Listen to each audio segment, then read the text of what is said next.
right. Hey, everyone, and welcome to this Shipper Update. I'm Zach Strickland here with our lead economist, Anthony Smith, and he has another really long worded data set to tell us about non-defense capital goods excluding aircraft. That's right. That's what the people come for. They come for the year-over-year change for non-defense capital goods new orders excluding aircraft, and it's one of my favorites. And we were talking about this a little bit last week, but we just got the final numbers out. So we got those early estimates out, but final numbers are in, and we did see, indeed, expansion on a month-to-month basis. I think it was right around 0.6, 0.7% month-to-month gain. On a year-over-year level, we did see a continuous expansion. If you look at this chart behind me here, of course, I have the blue line being the non-defense capital goods new orders excluding aircraft, and the blue, and then the green line, of course, our flatbed outbound tender rejection index. What else would I go with? And so you can see that downward movement in here, but we have to always remind people that downward movement isn't indicative of overt decline or contraction or anything like that. It's just slight easing. We've hit a peak, and there's still year-over-year growth. If you look at what the blue line is right now, it's saying that there's an 18% year-over-year growth rate. It's just not as rapid as 20%, 25%, things like that. 18%. Yeah, and so we're looking at all manufacturing industries for new orders. It's an 18.4 year-over-year growth rate right now. And normally this is around a 3 to 5% year over year, which is a normal year. But we've already crossed out of all that COVID stuff, have we not? Exactly. And so we've crossed out of that. And the other big thing is that supply constraints are starting to ease a bit. So we're seeing more commodities become a little bit more available.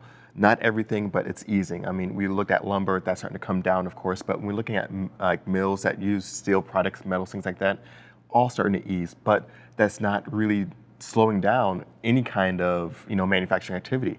Pricing pressure is starting to come down. It's starting to ease a bit, but it's still very high. When we look at the ISM PMI index just yesterday, that new number that just came out, for the price component, it's still in the mid-80s from the record high in the 90s. And so it's still very much elevated. It's just easing in a sense. And so when we're looking at that downward movement, we also have to look at other components. So not just new orders, but in the report, there's shipments and there's unfilled orders. So unfilled orders are also expanding on a year-over-year or month-to-month basis. It's still very much positive. Not that unfilled orders are a good thing, but it shows that there is that backlog still to work through right now as those new orders continue to come in. Yeah, so we're seeing obviously still growth in the new orders. So this is freight yet to move, really. I mean, it's not in the system just yet. So there's more to come in terms of overall freight movement. Now, when do you think? I know that we started to see. I mean, this sector for sure didn't really come back online until later in the year. When do you think? Do you think some of that year-over-year comp is going to start to bring that number down, even though those numbers may still be really strong? Yeah, I think for sure when we look at year-over-year growth, I think that's going to persist all the way through the end of 2021.